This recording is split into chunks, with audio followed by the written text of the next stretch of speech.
Good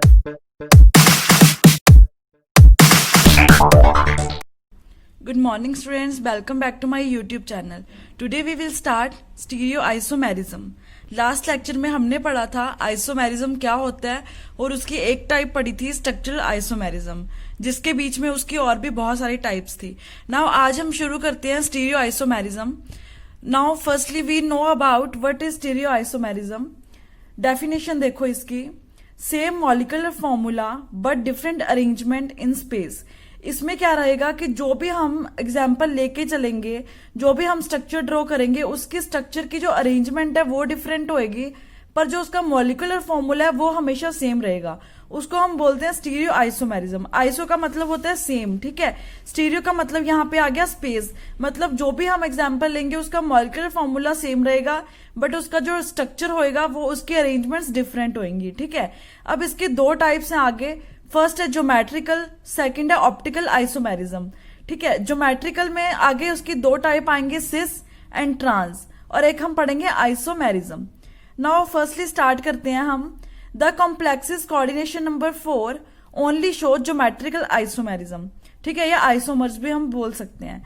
सबसे पहले इन्होंने बताया कि ज्योमेट्रिकल आइसोमर्स हम किसको बोलेंगे, जिसका कोऑर्डिनेशन नंबर 4 हो उसको ही हम ज्योमेट्रिकल आइसोमर्स बोल सकते हैं, राइट. अब इसकी दो तरह के ये हो सकते हैं, टेट्राहेड्रल भी हो सकता है और स्क्वायर प्लेनर भी हो सकता है. होप सो आपको इसकी जो स्ट्रक्चर है वो पता होगी, टेट्राहेड्रल कैसा होता है, स्क्वायर प्लेनर कैसा होता है. अगर नहीं पता तो फिर भी मैं आपको बता देती हूँ, ठीक है. फ्रेंड्स, अगर आपने अभी तक मेरा चैनल सब्सक्राइब नहीं करा तो प्लीज मेरा चैनल सब्सक्राइब करो, ताकि आपको फर्दर और लेक्चर्स के लिए आपको अपडेट्स मिलती रहे, आपका कोई भी लेक्चर ना छूटे, और साथ साथ आप इसके नोट्स बनाते रहो. नाउ स्टार्ट करते हैं टेट्राहेड्रल. अब यहाँ पे मैं आपको दोनों शेप्स बताऊंगी, टेट्राहेड्रल की शेप कैसी होती है और स्क्वायर प्लेनर की कैसी होती है, ठीक है. अब ये क्या है, बीच में कोई भी मेटल है, मेटल के साथ ये एल क्या है, लाइगेंड्स हैं, ठीक है. मेटल के साथ ऑब्वियस सी बात है लाइगेंड्स ही होते हैं, ठीक है. तो यहाँ पे 4 लाइगेंड्स अटैच्ड हैं. इसकी शेप देखो, एक ऊपर है 3 नीचे हैं, ठीक है. ये होती है tetrahedral shape. They show optical isomerism not geometrical isomerism because all 4 position are equal and interchangeable. अब ये क्या है कि हमें कैसे पता चलेगा. अब हमने ये दो चीजें पढ़नी है, दो तरह के आइसोमर्स पढ़ने हैं. एक तो ऑप्टिकल आइसोमर पढ़ना है और एक ज्योमेट्रिकल, ठीक है. अब ज्योमेट्रिकल में हमने दो चीजें पढ़नी है, सिस और ट्रांस. उससे पहले जो हमारा ऑप्टिकल है उसमें दो आगे आएंगी, टेट्राहेड्रल और स्क्वायर प्लेनर, ठीक है. अब ये स्टीरियो आइसोमर्स में दो शेप्स आ गई, टेट्राहेड्रल, स्क्वायर प्लेनर. अब हमें ये पता होना चाहिए कि जो टेट्राहेड्रल शेप है वो हमेशा ऑप्टिकल आइसोमेरिज्म ही शो करेगी. क्यों करेगी?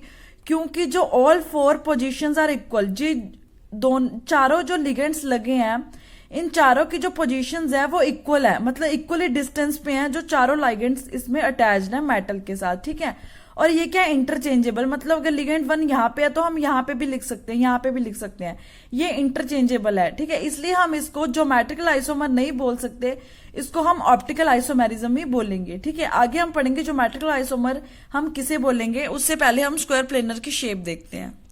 अब ऑब्वियस सी बात है, स्क्वायर प्लेनर मतलब स्क्वायर बन रहा होगा, मेटल के साथ इसमें भी 4 लाइगेंड्स अटैच्ड है, ठीक है. अब ये देखो यहाँ पे स्क्वायर बन रहा है, इसलिए हम इसको बोलते हैं स्क्वायर प्लेनर, ठीक है. इसमें जो चारों लाइगेंड्स लगे हैं वो क्या है, सेम प्लेन में है. एक बात ध्यान रखना, जब भी कोई चीज सेम प्लेन में होती है तो उसको हम ऑप्टिकल आइसोमर्स नहीं बोल सकते, ठीक है, क्योंकि इसमें प्लेन ऑफ सिमेट्री आ रही है. प्लेन ऑफ सिमेट्री कैसे, मान लो यहाँ पे हमने मिरर रख दिया तो ये लिगेंड्स इसके ऊपर आ सकते हैं, ठीक है. ये ऐसे रख दिया तो ये इसके ऊपर आ सकते हैं, मतलब ये क्या बना रही है, प्लेन ऑफ सिमेट्री बना रही है. इसमें जो चारों लिगेंड्स अटैच्ड है वो क्या है, सेम प्लेन में है, इसलिए इसको हम ज्योमेट्रिकल आइसोमेरिज्म बोलेंगे.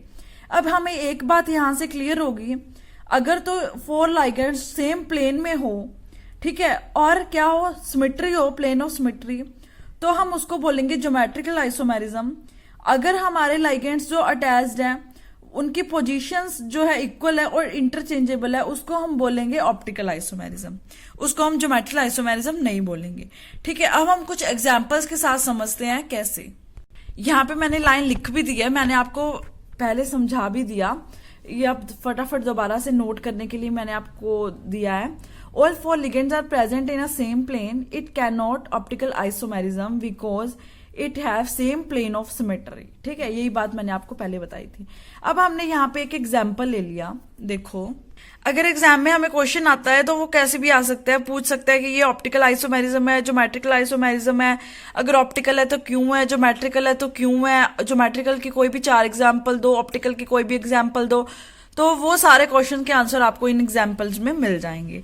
ठीक है, तो स्टार्ट करते हैं। फर्स्ट एग्जाम्पल देखो, यहाँ पे एग्जाम्पल लिए MA4। एम क्या है, मेटल। A4 क्या है, इसके साथ 4 लाइगेंड्स लगे हैं। ठीक है, अब हम अपनी तरफ से कोई भी मेटल ले सकते हैं और कोई भी लिगेंड्स ले सकते हैं। अब जो लिगेंड्स है A4 का मतलब कि वो चारों लिगेंड्स है वो सेम है। ठीक है, मेटल हमने यहाँ पे प्लैटिनम ले लिया और जो हमने लिगेंड है वो ले लिया अमोनिया NH3। राइट, अब 4 लिगेंड्स लगे हैं, ऑब्वियस ही बात है स्क्वायर प्लेनर शेप होगी। ठीक है, ये हमने बना लिया, इसके ऊपर चार्ज आ गया 2+। अब हमें फाइंड करना है कि ये ऑप्टिकल आइसोमेरिज्म है जो ज्योमेट्रिकल। ठीक है, अब ये चारों जो लिगेंड्स हैं वो सेम है।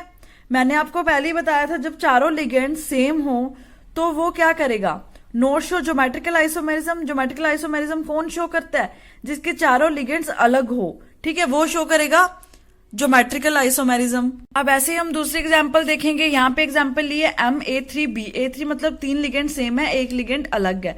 तो 3 लिगेंड हमने NH3 ले लिए, एक हमने Cl ले लिया। तो इसको भी हम ज्योमेट्रिकल आइसोमेरिज्म नहीं बोल सकते। क्यों नहीं बोल सकते, क्योंकि प्लेन ऑफ सिमेट्री नहीं आ रही। ठीक है, अब ये एग्जाम्पल देखो, यहाँ पे हमें पता चलेगा सिस और ट्रांस। ठीक है, सिस और ट्रांस किस में आता है, ज्योमेट्रिकल में आता है। ठीक है, अब देखो MA2B2। अब इसमें 2 लाइगेंड सेम होंगे, 2 और सेम होंगे। ठीक है, तो यहाँ पे हमने मेटल ले लिया प्लैटिनम, 2 लाइगेंड्स NH3 ले लिए, 2 Cl ले लिए। ठीक है, अब सिस क्या होता है, ट्रांस क्या होता है। अगर तो अपोजिट साइड सेम हो तो उसको हम बोलते हैं ट्रांस, अगर सेम साइड सेम हो तो हम उसको बोलेंगे सिस। ठीक है, अब प्लैटिनम में ये दोनों साइड सेम है, ये दोनों साइड सेम है। ठीक है, अपोजिट देखेंगे। ठीक है, ये भी कह सकते हैं कि ये दोनों अलग हैं, ये दोनों अलग हैं, इसलिए हम इसको बोलेंगे सिस। अगर अपोजिट साइड सेम हो तो उसको हम बोलेंगे ट्रांस। ठीक है, अब समझ आ गया सिस क्या होता है और ट्रांस क्या होता है। नाउ हम और भी एग्जांपल्स देखते हैं। अब ये नया एग्जाम्पल देखो, यहाँ पे हमने एग्जाम्पल लिया MABCD। ठीक है, अब इसमें उन्होंने मान लो क्वेश्चन पूछ लिया कि इसके आइसोमर्स ड्रॉ करके बताओ, तो हम कैसे बताएंगे। सबसे पहले मेटल लिख लेंगे, मेटल ले ली प्लैटिनम। यहाँ पे लिगेंड्स हम कोई भी ले सकते हैं, हमने यहाँ पे ABCD रख लिया। ठीक है, अब कोई भी एक लिगेंड की जगह हम फिक्स कर लेंगे। मान लो A है, A की हमने जगह फिक्स कर ली, इस पे राउंड लगा दिया। ठीक है, अब चेंजेबल हम सिर्फ इनको करेंगे, BCD। ठीक है, अब A की जगह तो फिक्स है, यहाँ पे B इधर चला गया, C ऊपर चला गया, D इधर आ गया। ठीक है, A की जगह फिर फिक्स है, C इधर आ गया, D इधर आ गया, B ऊपर चला गया। तो इसके कितने आइसोमर्स बन गए, 3 आइसोमर्स बन गए। राइट, एग्जाम्पल ले लिया। सबसे पहले हमने लिया MA6। पहले हमने एग्जांपल देखी थी MA4 की, अब हम एग्जांपल देख रहे हैं MA6 की। इसका कोऑर्डिनेशन नंबर 6 होगा, नहीं होगा। क्यों नहीं होगा, क्योंकि हम आगे देखते हैं, पता चलेगा आपको। फिर हमने एग्जांपल ले ली MA5B। ठीक है, अब इसमें भी कोऑर्डिनेशन नंबर 6 नहीं होगा। फिर एग्जांपल ली MA4B2, मतलब 4 लिगेंड सेम है और 2 अलग हैं। ठीक है, अब देखो कैसे पता चलेगा। जो 4 सेम है पहले तो हम वो लिखेंगे, ये लिख लिया। यहाँ पे कोई भी हम 2 चीजें फिक्स कर लेंगे। ठीक है, मान लो अब हमने इनमें सिस और ट्रांस ड्रॉ करना है। अब हमें तो ये कंफ्यूजन हो जाएगा कैसे देखें सिस और ट्रांस। ठीक है, अब जो इस तरह की हम एग्जांपल्स होती हैं हमारी कोऑर्डिनेशन नंबर 6 वाली, उसमें हम इन चीजों को इग्नोर कर देते हैं। ठीक है, हम सिर्फ देखते हैं इसको। अब ये दोनों क्या है, सेम है। ठीक है, दोबारा देखो, अब यहाँ पे देखो सिस कौन कैसे होता है और ट्रांस कैसे होता है। जब हम ये ड्रॉ करेंगे, ये इसको हम नहीं बोल सकते, मैंने आपको पहले बता दिया, या इस चीज को हम इग्नोर करेंगे अगर तो ये अपोजिट साइड, सिर्फ हम इस और इस पोजीशन को देखेंगे। अगर तो ये दोनों क्या है, डिफरेंट हैं, तो वो क्या आएगा, सिस आएगा। ठीक है, अगर ये अपोजिट साइड्स सेम है तो वो क्या आएगा, ट्रांस आएगा। राइट, अगर डिफरेंट है तो सिस, सेम है तो ट्रांस। ऐसे ही हम और एग्जाम्पल देखते हैं सिस और ट्रांस की। अब यहाँ पे देखो, ये दोनों साइड्स क्या है, सेम है। अगर सेम है तो ये क्या हो गया, ट्रांस हो गया। ठीक है, अब ये मैंने आपको ऑप्टिकल और इनएक्टिव में आपको बाद में समझाऊंगी इसमें कैसे आएगा। सेम एग्जांपल ही हम आगे लेके चलेंगे। ठीक है, अब यहाँ पे ये दोनों चीजें क्या आ रही हैं, दोनों जो हमारे लाइगेंड्स है वो क्या है, अपोजिट है, और क्या है, डिफरेंट है, तो ये क्या आ गया, सिस आ गया। ठीक है, अगर अपोजिट लिगेंड्स क्या है, डिफरेंट, तो वो सिस आएगा, अगर सेम है तो वो ट्रांस आएगा। इस तरह से हम सिस और ट्रांस देख सकते हैं। राइट, अब हमें यहाँ से एक चीज और पता चल गई, क्या जो भी हमारे ज्योमेट्रिकल आइसोमेरिज्म होते हैं, अगर उसकी जो है, प्लेन ऑफ सिमेट्री है, तो वो ज्योमेट्रिकल आइसोमेरिज्म नहीं हो सकते, ठीक है, इसलिए ये ज्योमेट्रिकल आइसोमेरिज्म नहीं है। मतलब ज्योमेट्रिकल आइसोमेरिज्म किसको बोल सकते हैं? जिसमें सिस और ट्रांस हम फाइंड कर सकते हैं। इसमें किसी भी हिसाब से हम सिस और ट्रांस फाइंड नहीं कर सकते, इसमें भी हम सिस और ट्रांस फाइंड नहीं कर सकते, ठीक है। इस एग्जाम्पल में हम सिस और ट्रांस फाइंड कर सकते हैं क्योंकि इसमें दो लाइगेंड सेम है और दो अलग से सेम है, ठीक है। NH3 2Cl2, इसमें हम सिस और ट्रांस फाइंड कर सकते हैं, ठीक है। ये अपोजिट साइड्स क्या है? डिफरेंट है, ठीक है। तो ये क्या आ गया? सिस। अपोजिट साइड सेम है तो क्या आ गया? ट्रांस, ठीक है। जिसमें हम फाइंड कर सके सिस और ट्रांस वो होते हैं ज्योमेट्रिकल आइसोमेरिज्म, जिसमें हम नहीं कर सकते वो होते हैं ऑप्टिकल आइसोमेरिज्म, उनको हम बोल सकते हैं, राइट। हम एक और एग्जांपल लेके चल रहे हैं, देखो Ma3B3, ठीक है। अब हमें इसमें क्या है? 3 लिगेंड सेम है और दूसरे 3 सेम है, ठीक है। इसमें हमें कैसे पता चलेगा सिस कौन सा और ट्रांस कौन सा है, ठीक है। यहाँ पे देखो हमने ये ड्रॉ कर लिया स्ट्रक्चर, यहाँ पे हम एक ट्राइंगल बनाएंगे, ठीक है। अब देखो यहाँ पे एक ये ट्राइंगल बन गई, एक ये ट्राइंगल बन गई, ठीक है। आप ABC को छोड़ो, आप डायरेक्ट दूसरी एग्जांपल देखते हैं, इसमें आपको अच्छे से समझ आएगा। NH3 सेम लाइगेंड्स है, Cl3 सेम, ठीक है। अब NH3, ठीक है। अभी हम ये ड्रॉ कैसे करेंगे? CO Cl NH3 Cl। अब ये ट्राइंगल ड्रॉ होगी एक। अब इस ट्राइंगल में ये तीनों Cl सेम है और नीचे वाले ट्राइंगल में NH3 सेम है, तो ये क्या हो गया? सिस, ठीक है। ऐसे ही जब हम इधर को ट्राइंगल ड्रॉ करी हमने, ये डिफरेंट लाइगेंड्स आ रहे हैं, तो ये क्या हो गया? ट्रांस हो गया, ठीक है। इस तरह से हम इनमें फाइंड कर सकते हैं सिस कौन सा और ट्रांस कौन सा है। जैसे हमने 4 वाले लिगेंड्स में एग्जांपल सेट किया था, ठीक है, वैसे ये कितने 6 लाइगेंड्स है, इसमें एक ही जगह फिक्स करेंगे, बाकी को हम मूवेबल करते रहेंगे। तो इस तरह से हम और भी आइसोमर्स इसके ड्रॉ कर सकते हैं। कितने आइसोमर्स हो गए? 1 2 3 4 5, इसके 5 आइसोमर्स ड्रॉ हो गए। सिर्फ एक ही जगह हम फिक्स रखिए हर जगह, बाकी की पोजीशन एक एक करके हम चेंज करेंगे, ठीक है। अब हम शुरू करते हैं ऑप्टिकल आइसोमेरिज्म, ठीक है। ऑप्टिकल आइसोमेरिज्म क्या होता है? इसमें देखो सेम MF, अब MF क्या है? मॉलिक्यूलर फॉर्मूला, ठीक है। आइसोमेरिज्म में यही रहेगा कि मॉलिक्यूलर फॉर्मूला हर में सेम होएगा और जो ऑप्टिकल एक्टिविटी वो होएगी डिफरेंट, ठीक है। अब ऑप्टिकल एक्टिविटी देखो कैसे, ऑप्टिकल एक्टिव जो हमारे मॉलिक्यूल्स है वो कैसे होते हैं? Only it show optical isomerism lacking symmetry elements, मतलब जो भी हम देखेंगे उनमें सिमेट्री नहीं होगी, ठीक है। And have no super impossible mirror image. Non super impossible mirror image मतलब जो हम एग्जाम्पल देखेंगे उसमें सुपर इम्पॉसिबल मतलब एक के ऊपर एक के मिरर इमेज नहीं बनेगी, ठीक है। उन हम को क्या बोलते हैं? उन मॉलिक्यूल्स को ऑप्टिकल एक्टिव मॉलिक्यूल्स बोलेंगे, ठीक है। ये तो थे ऑप्टिकल एक्टिव जिसमें non super impossible mirror image बनेगी और लैकिंग ऑफ सिमेट्रिकल एलिमेंट्स होंगे, ठीक है। अब ऑप्टिकल इनएक्टिव कौन से होते हैं? The compounds not having a not super impossible mirror image, जिसमें नॉन सुपर इम्पॉसिबल इमेज नहीं बनेगी, ठीक है।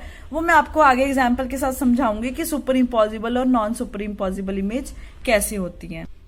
अब हमने यहाँ पे 2 तरह के कंपाउंड्स पढ़े हैं, एक पढ़ा ऑप्टिकल एक्टिव, दूसरा पढ़ा ऑप्टिकल इनएक्टिव, ठीक है। अब जो हमारे ऑप्टिकल एक्टिव हमारे कंपाउंड्स होंगे, 2 आइसोमर्स, उनके आगे 2 आइसोमर्स होंगे। कौन कौन से? एक तो D डेक्सोरोटेटरी, दूसरा L लीवोरोटेटरी, ठीक है। अब डेक्सोरोटेटरी जिसको बोलेंगे वो क्या होएगा? Which can rotate plane polarised light, ठीक है, टू राइट हैंड साइड, और लिवोरोटेटरी को जो प्लेन पोलराइज्ड लाइट को रोटेट करेगा लेफ्ट हैंड साइड, ठीक है। राइट वाला डेक्सोरोटेटरी और लेफ्ट वाला लिवोरोटेटरी। अब ये चीज तो हमने पहले पढ़ी ली कि कोऑर्डिनेशन नंबर 4 वाले एग्जांपल्स भी देख लिए, ठीक है। स्क्वायर प्लेनर ज्योमेट्री होती है उनकी, ठीक है। सिस और ट्रांस आएगा, डोंट शो ऑप्टिकल आइसोमेरिज्म। जिनका कोऑर्डिनेशन नंबर 4 होएगा वो हमेशा ज्योमेट्रिकल आइसोमेरिज्म ही शो करेंगे, वो ऑप्टिकल आइसोमेरिज्म शो नहीं कर सकते, ठीक है। अब हम एग्जाम्पल देखते हैं जिनका कोऑर्डिनेशन नंबर है 6। अब देखो यहाँ पे इसमें कोऑर्डिनेशन नंबर क्या है? 6 है, ठीक है। अब यहाँ पे हम AA3 ले सकते हैं, मतलब 2 A हैं, 3 आ गया, 3 ये हो गए, 3 ये हो गए, टोटल कितने हो गए? 6। तो इसका कोऑर्डिनेशन नंबर कितना हो गया? 6, ठीक है। Note show geometrical but optical isomerism. अब इसमें कोऑर्डिनेशन नंबर 6 है तो इसलिए ये सिर्फ ऑप्टिकल आइसोमेरिज्म ही शो कर सकते हैं, ये ज्योमेट्रिकल आइसोमेरिज्म शो नहीं करेंगे, ठीक है। अब यहाँ पे हमने बना ली इसकी स्ट्रक्चर एम, कोई भी मेटल है, इसके साथ लाइगेंड्स अटैच है 6। देखो यहाँ पे ए, ठीक है। अब यहाँ पे हमने ऐसे ऐसे करके इसको ज्वाइन कर लिया। जब ये साइड हमने मिरर लगा दिया, अब हम जब इसकी मिरर इमेज बनाएंगे तो कैसे बनेगी, ये वाली साइड इधर आ जाएगी, ये इधर आ जाएगी, ये शिफ्ट होके इधर आ जाएगी। अब ये वाला ए उठ के इधर आ गया, क्योंकि ऑब्वियस ही बात है मिरर सब देखते हैं तो उल्टी इमेज बनती है। ये इधर आ गया, ये इधर आ गया। अब ये देखो ये सुपर इम्पॉसिबल इमेज है या non super impossible mirror image, ठीक है। अब सुपर इम्पॉसिबल मिरर इमेज क्या होती है, अगर हम इस पूरे कंपाउंड को उठाकर इसके ऊपर रख दें, क्या ये सेम इमेज बन रही है? नहीं बन रही। क्यों नहीं बन रही? क्योंकि यहाँ मिरर आ गया, सेम नहीं बन रही, लिगेंड्स अलग अलग अटैच हो रहे हैं। तो इसको हम क्या बोलेंगे, non super impossible mirror image. इसलिए ये क्या है, ऑप्टिकल एक्टिव। हमने पीछे क्या पढ़ा था, ऑप्टिकल एक्टिव कंपाउंड्स कौन से होते हैं जिसकी नॉन सुपर इम्पॉसिबल इमेज बनती है, ठीक है। आगे देखते हैं। होप सो आपको समझ आ गया होगा what is super impossible image, what is non super impossible mirror image. अब अदर एग्जाम्पल देखो, यहाँ पे देखो M8A2B2, यहाँ पे टोटल कितने हो गए, 4 5 6 हो गए टोटल। 6 है तो इसका मतलब ये ऑप्टिकल कंपाउंड है। अब हमें फाइंड करना है ये ऑप्टिकल एक्टिव है या ऑप्टिकल इनएक्टिव है, ठीक है। यहाँ पे हमने मेटल ली, ये हमने 2A है, B, ये क्या है, ट्रांस। अब यहाँ पे इसकी मिरर इमेज बनाएंगे, ठीक है। अब पहले मैं आपको ये समझाऊंगी कि ट्रांस कैसे बनता है, सिस कैसे बनता है, ठीक है। वो मैंने आपको पहले भी समझाया है, आप एक बार दोबारा से देख लेना। यहाँ पे मिरर इमेज बनाएं, अगर ये इसको इधर कर दे, इसको इधर कर दे और ये आपस में उल्टे हो जाएं, ये सुपर इम्पॉसिबल मिरर इमेज बन रही है कि नहीं बन रही। इस पूरे को उठा के जब इसके ऊपर रखेंगे तो सेम ही रहेगा।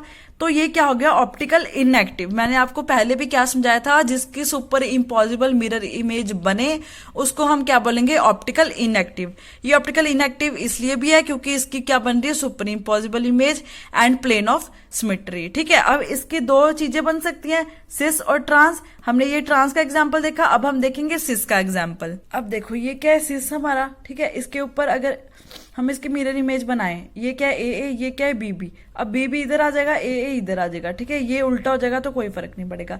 क्या ये सुपर इम्पॉसिबल मिरर इमेज बन रही है? नहीं बन रही। तो इसलिए ये सिस आइसोमर्स क्या हो गया, ऑप्टिकल एक्टिव। जिसकी सुपर इम्पॉसिबल इमेज ना बने वो क्या होते हैं, ऑप्टिकल एक्टिव कंपाउंड्स। ऐसे ही हम ये एग्जाम्पल लेके चलेंगे। हम ऐसे कोई भी एग्जांपल्स ले सकते हैं अपनी तरफ से, ठीक है। हमने सिर्फ ये फाइंड करना है ऑप्टिकल एक्टिव होगा या इनएक्टिव। अगर हमारे मल्टीपल चॉइस क्वेश्चन आते हैं उसमें भी हमें ऐसे एग्जांपल्स देखने को मिलेंगे कि हमें पूछा जाएगा ये ऑप्टिकल एक्टिव है या इनएक्टिव, ठीक है। ऐसे हमने ये example Lee A, B2, C2। अब ये दो लिगेंड सेम है, ये दो सेम है, ये दो सेम है, ठीक है। ऐसे हमने यहाँ पे ड्रॉ करा A, C, B, ठीक है। अब इसको हमने मिरर इमेज बनाया जब, तो क्या A इधर आ जाएगा, C इधर आ जाएगा, ये आपस में उल्टा हो जाए। क्या ये सुपर इम्पॉसिबल मिरर इमेज बना रहा है? नहीं बना रहा, ठीक है। तो ये क्या हो गया, ऑप्टिकल एक्टिव हो गया, क्योंकि इसकी सुपर इमेज नहीं बन रही है, ठीक है। ये सारे एग्जांपल्स हमने किसके पढ़े हैं, कोऑर्डिनेशन नंबर 6 के। इसमें हमने फाइंड करा कि ये ऑप्टिकल एक्टिव है या ऑप्टिकल इनएक्टिव है, ठीक है। कोऑर्डिनेशन नंबर जिसका 4 होएगा वो होगा ज्योमेट्रिकल आइसोमेरिज्म, जिसका कोऑर्डिनेशन नंबर 6 होगा वो होंगे ऑप्टिकल आइसोमेरिज्म, ठीक है। ऑप्टिकल आइसोमेरिज्म में आगे हमने दो चीजें पढ़ी हैं, सिस ट्रांस, ऑप्टिकल एक्टिव और ऑप्टिकल इनएक्टिव, ठीक है। ज्योमेट्रिकल में आया था हमारा सिस और ट्रांस। अब यहाँ पे हमारी जो आइसोमेरिज्म है वो कंप्लीट होती है। आज हमने पढ़ा था ज्योमेट्रिकल आइसोमेरिज्म, ऑप्टिकल आइसोमेरिज्म, उसकी कुछ एग्जांपल्स पढ़ी थी, ठीक है। प्रीवियस लेक्चर में हमने स्ट्रक्चरल आइसोमेरिज्म पढ़ा था, उसकी टाइप्स पढ़ी थी। अगर आपने मेरा चैनल अभी तक सब्सक्राइब नहीं करा तो प्लीज चैनल को सब्सक्राइब करें ताकि आपको और बेटर से समझ आ जाए। अगर आपने मेरा वीडियो पहले का नहीं देखा तो डिस्क्रिप्शन में आपको उसका लिंक मिल जाएगा, आप वो वीडियो जरूर देखना। Thank you so much, good luck, bye.